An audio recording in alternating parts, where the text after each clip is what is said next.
morning, you're watching the news from ITN. Tonight's headlines: police hunting for the missing Merseyside toddler have found a body. De Klerk says in Carter must join talks on the new constitution. The government warns it won't accept changes to Maastricht. And in sport, the favourites, Manchester United, are out of the FA Cup. Police searching for the Merseyside toddler James Bulger say a body's been found on a railway embankment close to where he went missing. There's been no formal identification, but the police have confirmed that the body is that of a small boy. The 2-year-old disappeared after becoming separated from his mother at a shopping centre on Friday. Protected under a police tent lies the body of a young boy, found this afternoon by children playing on a railway embankment. Police hunting for missing toddler James Bulger have maintained their optimism for most of the day that he may yet turn up safe and well. The body was discovered right next to a police station on the side of a regularly used railway. Officers brought in lighting equipment to enable them to work after darkness fell. 2-year-old James was last seen over 48 hours earlier outside this butcher shop in Bootle. Security cameras photographed his apparent abduction by 2 youths. As they walked out of the centre, one witness actually challenged them, but the youths said they were taking James to his mother. Police had spent much of the day searching both used and unused railway lines in the area. They'd already combed other wasteland and derelict buildings. As the search continued, his father made another appeal for the boy's safe return. Never been through anything like this before, so we're obviously to hope for Detectives in the incident room are now awaiting the results of the post-mortem inquiry. A Home Office pathologist is expected to confirm the cause of the boy's death late tonight. Also crucial to the process of piecing together the sequence of events will be the estimation of when he died. With that information to hand, detectives will tomorrow renew their hunt for the 2 youths caught on camera. And Jonathan Munro joins us now from Liverpool. Jonathan, is there any doubt about the identity of the body? Very little doubt indeed now, Julia, I think. The formal identification will be made late tonight, maybe even in the small hours when the Home Office pathologist has finished his work on the post-mortem. But I was speaking to a close relative of the parents earlier this evening who said that they are devastated, so the news is clearly being broken to them, and I think all the indications are very much in place that this is indeed the remains of James. Jonathan, what effect has this whole episode had on the community up there? There's a great deal of anger that such a young boy has apparently become the victim of a crime like this. Anger which started off as a determination that the 2 youths caught on camera should be detained by the police, a determination which was reflected in the number of phone calls the police incident room received, which was quite enormous, dozens and dozens of reported sightings. And I think if the pathologist confirms it's James, that can only turn to more anger here. Jonathan Munro, thank you very much. Brought new evidence. Because of the recommendations of the Stephen Lawrence inquiry, it was possible to have a new trial, and we now know that at least 2 of the 5 or 6 white male youths involved in the attack have now been convicted. I was the MP there at the time. I'm now not, but the fact is that the only reason why there were acquittals before of those who were charged was because the evidence wasn't sufficient. It now is sufficient. I think that both the police and the media have made up for what went wrong in 1993 when Stephen Lawrence was attacked. Yes, it was said by the defence team just before the jury went out, we don't want you to feel that somehow you must bring in a conviction in order to fight racism. It's been made very clear to them, hasn't it, that they had to go through all this forensic evidence of the textile fibres, the hair, the blood, in quite some detail. It is, in fact, a very scientifically based case.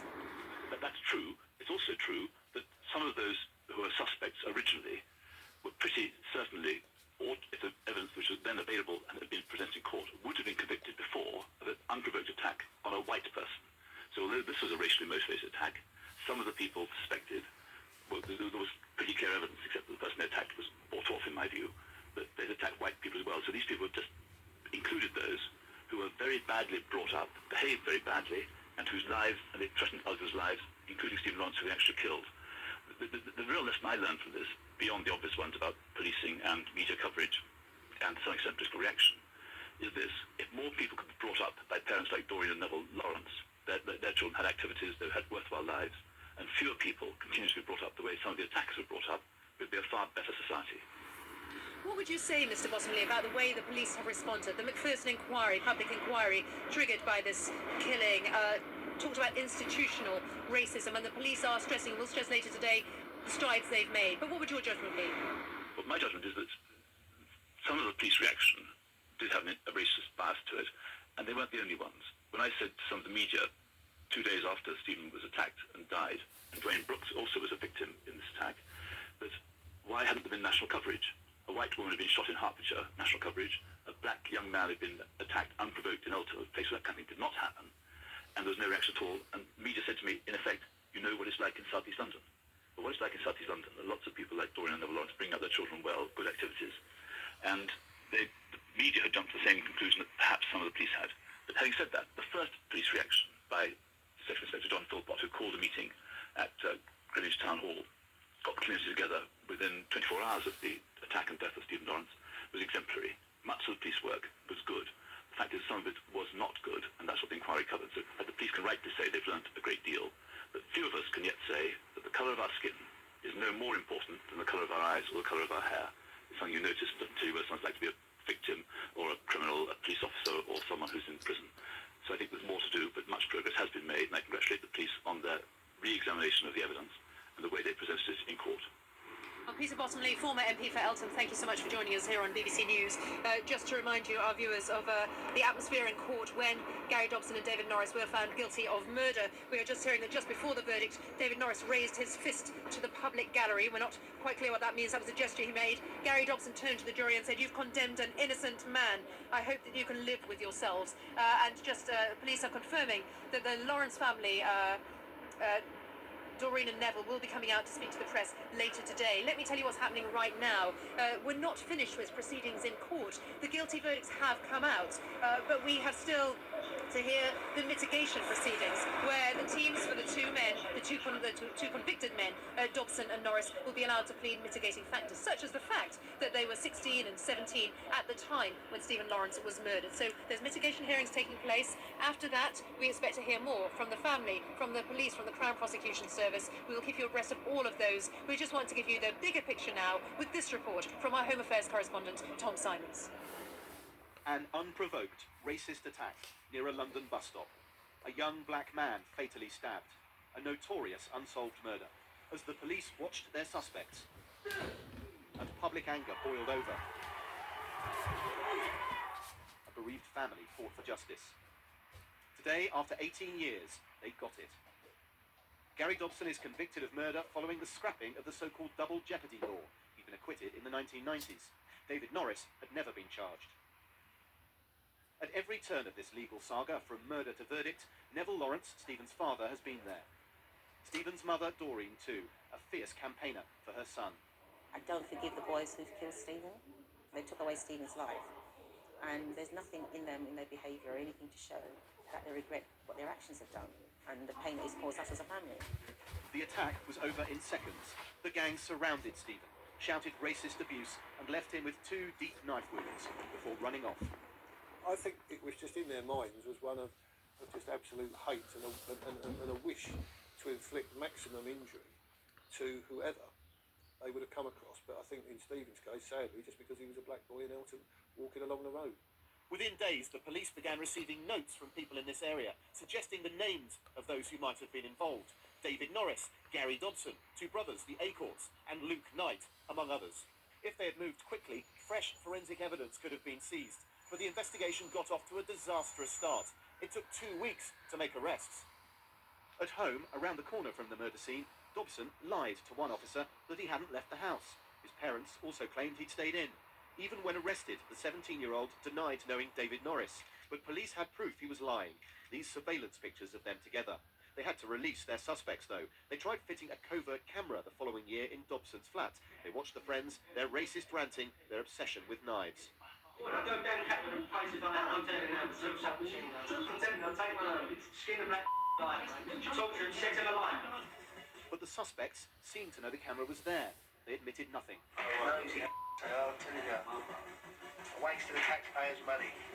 The investigation was floundering. The months turned into years. In 1995, Stephen's desperate parents tried to prosecute 3 of the suspects themselves. The case collapsed. The men refused to fully answer questions at the 1999 Macpherson inquiry, which produced a report highly critical of the police. But in 2007, everything changed. Forensic scientists at this company began what's called a cold case review. Clothes taken from Stephen and seized from the defendants in the 1990s were subjected to months of modern forensic tests. Using this taping technique, clothing fibres were collected from the garments and the bags they were in. On this colourful jacket taken from Dobson's house and this cardigan, fibres which matched Stephen's clothes. On these jeans from Norris's house, a single hair matching Stephen's DNA. And when a microscope was used for the first time, blood was found. By 2007, DNA tests were capable of matching traces which couldn't be seen with the naked eye. The most significant finding was a very small stain on the back of the collar, a microscopic blood stain that wouldn't have been apparent to the naked eye. And that stain's on Gary Dobson's jacket collar. Whose blood was it? The DNA profiling indicated that blood had come from Stephen Lawrence. It was a breakthrough. Blood, here circled, fibres and hair had linked the two suspects to the scene, to Stephen, to the killing. But the case remains open. 9 people are still of interest to the police. Of the original 5 who appeared at the Macpherson inquiry, 2 are now guilty. What of those that remain? Luke Knight, Neil Acorte, and his brother Jamie. We tracked down each of them and asked to talk to them. Luke Knight wrote back insisting he wasn't involved in the murder. Neil and Jamie Acorte didn't respond, so we tried to speak to them directly. Mr. Acorte, BBC News, can we talk to you about the Lawrence case? Can we ask you why you're still regarded as a suspect after all these years? Can we ask you where you were that night? No response. Jamie Acorte has always denied being involved in the killing. His brother Neil also denies murder. What we do know is the people that attacked Stephen that night were young people, and now they're in their 30s. So there's always a hope that people will grow up, see the world in an entirely different light, and then come forward and assist us, as happened in other cases that I've been on. Stephen Lawrence is buried in Jamaica. His mother still tends his grave. It's always a very sad time. And as his picture's beginning to wear out, I think I'll have to get another one done for him. It has been 18 years. But for him, the British justice system has now finally delivered. Tom Simons, BBC News. 1993 was a year marked by significant political shifts, major acts of terrorism, and important scientific and technological advancements. Here's a breakdown of some key events. Major global events. Dissolution of Czechoslovakia. On January 1st, Czechoslovakia officially ceased to exist, peacefully splitting into 2 independent nations, the Czech Republic and Slovakia.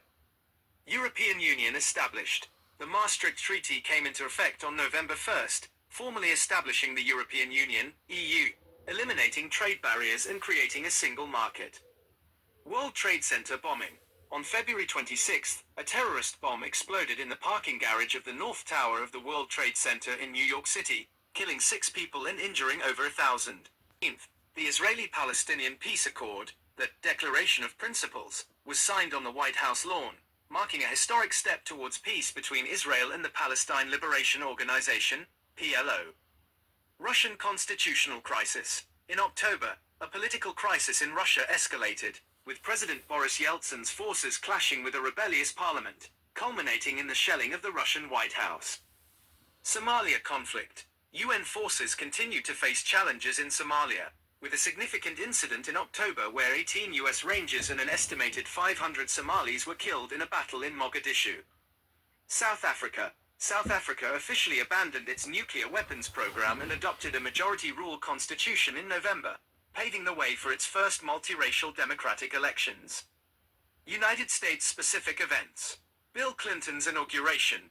Bill Clinton was inaugurated as the 42nd President of the United States on January 20th.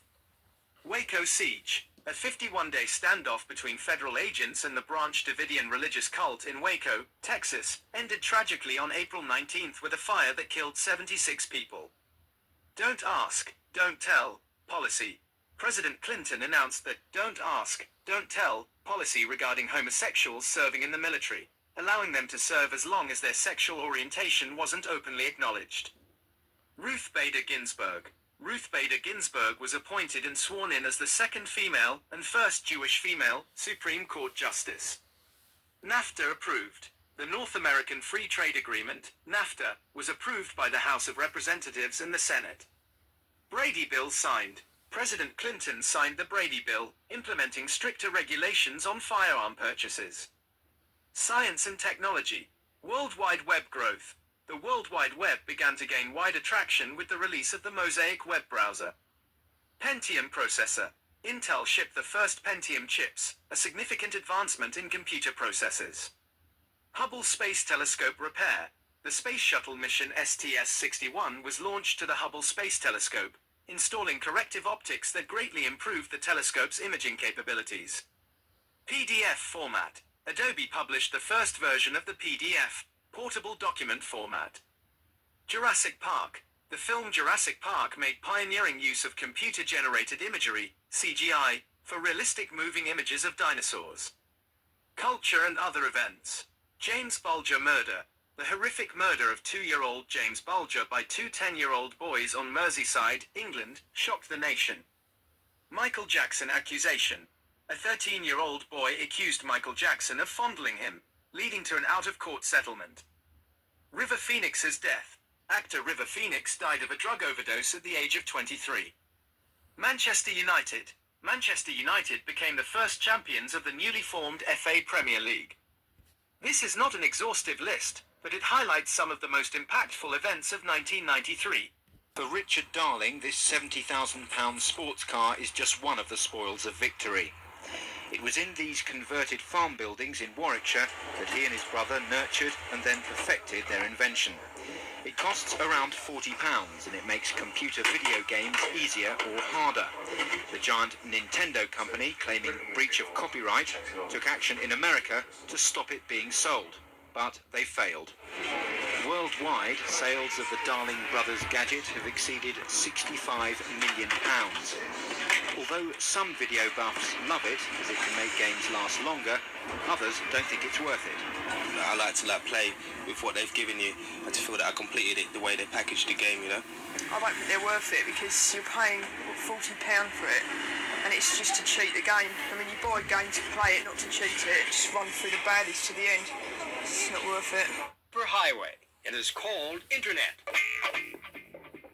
The net to long-time users. Internet is a whole group of networks. The net is made up of some 12,000 individual computer networks. Internet began back in 1969. It was a tool of the Pentagon. But nowadays, just about anyone with a computer and a modem can join in, usually for a nominal fee. When Carol Phillips wants to know what's going on in her community, she takes a walk to the computer in her family room. Critics say one danger is this could turn out to be an elitist system, one available only to people with a computer and a modem. Phillips connects to Cupertino, California's city-run network, CityNet. An effort to harness the information explosion, to allow the high-tech flow of facts and figures between government, business, schools, and citizens. Computers, databases, and consumer electronics, designed to put vast amounts of information at users' fingertips. One of its greatest achievements appears to be as an aid in scientific research. By tapping into Internet, scientists can share knowledge with another scientist at lightning speed. And thus widening the gap between the haves and the have-nots. Internet keeps growing, adding users and services. Promoting the information superhighway, Vice President Gore on Wednesday said he could foresee the day when a youngster just home from school, given a choice between Nintendo and the Encyclopedia Britannica, would choose to access the encyclopedia. If that is so, that might be even a greater accomplishment than the technology. They used a picture some photographer took a year ago with me with a straight jacket on. You know, am I crazy? Yeah. Sold out white boys, Mexicans, blacks, and they would do whatever I said. I could tell all those people in the audience to turn around in a circle, and they would do it. I was having love. I mean, like undeniable love. And I was scared. I was scared that I would come to a town and I have the leader of the gang there telling me, what do you need? I was scared. But so was America. So was somebody else, because all of a sudden I had all kind of legal problems. And you have to think about this. I had a clean record for 20 years. A clean record, living in the ghetto, in the gutter, no record. What about my morals then? What about my character then? You know what I'm saying? In 2 years that I start raising noise, that I start being publicly viewed, I've had a record. And now it looks like I'm a criminal who has no way of being reformed. But all of these came one after the other. Do you understand? Right. It takes logic. Well, what about, that's another interesting part of your past. Have you ever been incarcerated before? Have I ever been incarcerated? No, not for longer than a day. Long enough for somebody to take me. You know, the police can arrest anybody they want, put them in jail. But if you stay there, you know what I'm saying? I haven't stayed anywhere. I've been arrested a lot, put in the cell, and they come and get me when I call my lawyer. You know what I'm saying? But I'm an innocent type of guy. Well, I wanted to bring up, obviously tomorrow is a big day. You're being sentenced tomorrow, and we're sitting here in 24 hours. You'll know what the situation's going to be. Are you thinking about the prospect of going to jail? First I was like, I'm not going to jail. I was like, if they try to come get me for something I didn't do, I'm gonna open fire. You know what I'm saying? But I can't do that because it's not just me anymore. You know what I'm saying? That's what they expect. If I have to, if God sees it fit for me to spend time in a cell, if he wants my brain to be inside of a cage, if he's brought me so far from hell to put me here, and now he wants me to go to jail, I'll go. You know what I'm saying? If that's where I'm meant to be. But I don't think so. I don't think so. You know what I'm saying? I don't really believe in my heart that I belong in jail. I don't believe I did anything to warrant me going to jail. For you once again, if you've just joined us, an explosion underground in the garage section of the World Trade Center in New York City has killed now 3 people, according to the New York Port Authority, and has injured at least 150 people. Hundreds of people, as we speak, are still being evacuated from the twin-story towers of the structure, and a hotel in the complex as well at the southern tip of Manhattan Island. There were reports earlier of some people being trapped under the rubble. We do understand that's where at least 2 of the fatalities were found. There are still people trapped in the 2 towers, as we say, but EMS and firefighting personnel are at least to the 85th floor of the Twin Towers evacuating these people. They're also being taken off the roof by helicopters. He's the reputed leader of the black gangster Disciples street gang, one of the largest in the nation. For 20 years, he's been locked behind prison walls because of a murder conviction. This week, he goes before the state parole board, and he could soon be a free man. Tonight, he is breaking his silence. Channel 2's John Davis has the story you'll see first on Channel 2 News. I've done my time. I paid my debt to society. Larry Hoover, also known as King Larry, the reputed head of the black gangster Disciples. He is now 42 years old, older and wiser, he says. Anytime you do a extensive amount of time, it could have 2 effects. It could harden you, or it can make you think. And I've thought. And apparently he's done a lot of thinking about stopping the senseless gang-related violence plaguing the streets of Chicago. Violence, he says, over vague ideologies. One teenager don't like the other teenager because the way he wears his hat. Because his ideology is different from his. A disciple don't like a vice lord. We all black people. It's no different. Hoover admits to being one of the architects of Chicago's fragile gang truce. He also takes credit for authorizing members of his so-called street organization to march on City Hall last May during a protest over plans to close healthcare clinics in African-American neighborhoods. After spending 20 years in the Illinois prison system, Larry Hoover has just about seen it all. He started out at the maximum security prison at Stateville. 6 years ago, he came here to Vienna, a minimum security prison in the southern part of the state. Some say it is the final step toward freedom. Hoover says he knows he can't change the past, but that he wants a chance to prove that he can be a positive influence on the future. John Davis, Channel 2 News. Hoover calling it the attempt in October 1993 by a group of Russian opponents of President Boris Yeltsin to overthrow him by force. His answer on the 4th of that month was to send in the tanks to blast them out of their stronghold, the White House, Moscow's parliament building in the center of the city.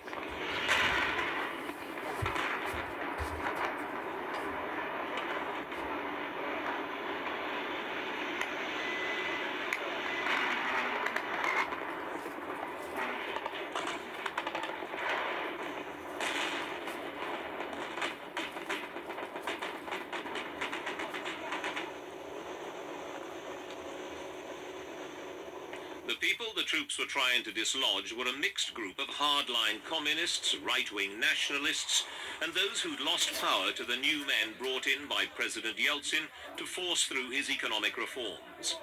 They'd been occupying the parliament building for several days, hoping that their opposition would gain support from the rest of the country. It didn't. Yeltsin lost patience, and once he got the support of the army, ordered the rebellion to be brought to an end. No one knows exactly how many people died, but it was 100 at least before all resistance was ended.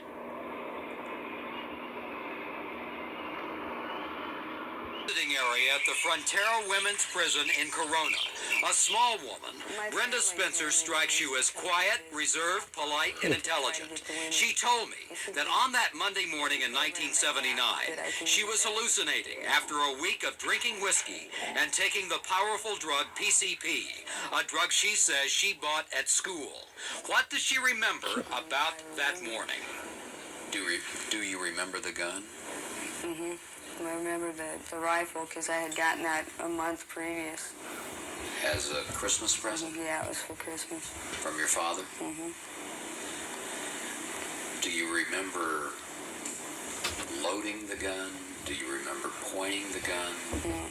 I remember looking out and seeing like commando types sneaking up on the house and stuff, and I don't remember actually going in and getting the rifle and loading it up, but I remember seeing them and being real scared and terrified. You know, they're coming to get me, and I have to protect myself and stuff. And I know somewhere in there I did go and get the rifle. So the whole thing to you, 14 years later, is just this drugged out haze, basically. Yeah, it's really broken up and fragmented. I can't sit there and tell you, well, at this time I did this and at this time, you know, it's just little bits and pieces that have come back over the years. Like the week prior, that one, I don't really have many memories from that week ahead of the incident.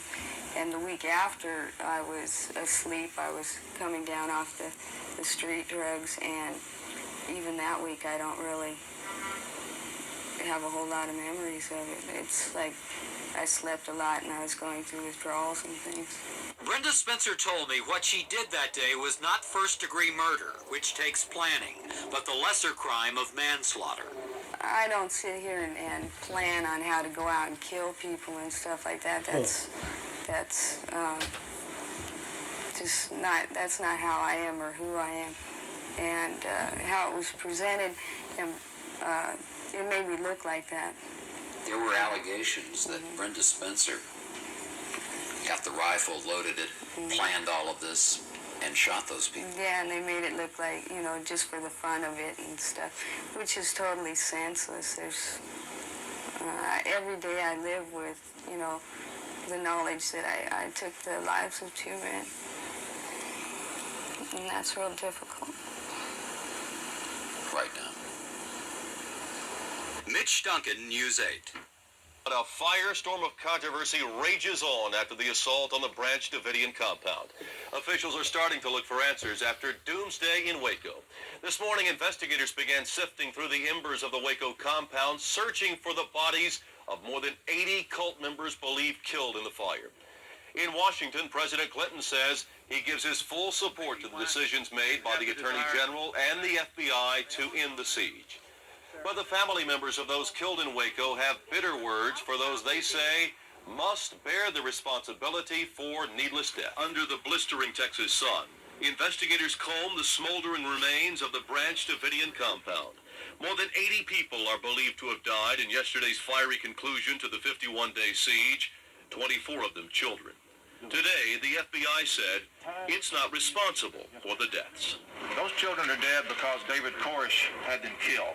There's no question about that. He had those fires started. He had 51 days to release those children. He chose those children to die. We didn't have anything to do with their deaths. The FBI said cult members didn't panic as tanks began to ram the compound, yet calmly, apparently under orders from Koresh, began to gather in an underground bunker and donned gas masks. Federal agents tried to help the few people they could see, including a man clinging to the roof. And he finally fell off the roof and exposing himself to danger. The HRT people gave out and put him out. He was on fire and saved him. Another woman came out who appeared to be disoriented. She went back into the compound. They got out and went to get her. So there was constant communication with everybody to try to get them to come out. Only 9 people were rescued from the flames. As to why the FBI lost its patience after weeks of waiting, law enforcement officials revealed today that they had electronic listening devices inside the compound. Their eavesdropping led them to believe Koresh was becoming more violent and that intervention was necessary. This afternoon, 5 of the survivors were arraigned in court on charges stemming from the siege. Investigators hope they'll be able to provide some clues about life and death inside David Koresh's compound. It's morning. From the start, gusty winds were a big concern for parade organizers, as it turned out, for good reason. Just before 10:30, a first-time balloon, a 64-foot-tall Sonic the Hedgehog, was swept into a street lamp at 58th and Broadway and punctured. As the balloon began deflating, it pulled the lamp off the pole, dropping it to the ground where the falling metal injured a man and a little girl. He smashes into the lamppost, broke the lamppost, and the large part of the limb came down and looked like it smacked this fellow in the back.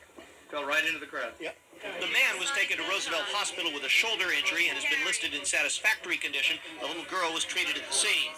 Earlier, as the balloon made its debut to the crowds of adoring video game fans, the balloon captain said the wind was causing problems. It's a little more difficult than usual. Difficult or not, the parade went on and the kids loved it, especially the 16 giant balloons. There were 3 other debuts, the longest ever 85-foot animated dinosaur Rex, Atlanta's 1996 Olympic mascot Izzy, and the huge St. Bernard from the movie Beethoven, who proved particularly popular. Beethoven was cool. He was really huge.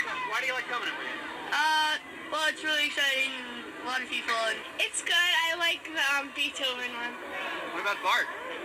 He's old already. But for a group of New Jersey high school students, the thrill was being in the parade. It's just so exciting. This is our first race season. It's great. It's just really exciting. You're prepared to be on national TV? Yeah, it's gonna be great. It started in August, and we practiced this particular routine. We practiced about 3 weeks, so we spent a lot of time on it. And in spite of the frigid weather, there were plenty of people who saw the bands and the floats and the balloons. Police estimate at least 2 million people were along the parade route this morning. Originally, this parade was designed to mark the start of the Christmas shopping season, but nowadays it seems that stores put up Christmas decorations starting at Halloween. Still, as is traditional, Santa brings up the rear of the parade this year, marking at least the unofficial start of the holiday season. On the west side, Jenny Dapper, Channel 7 Eyewitness News.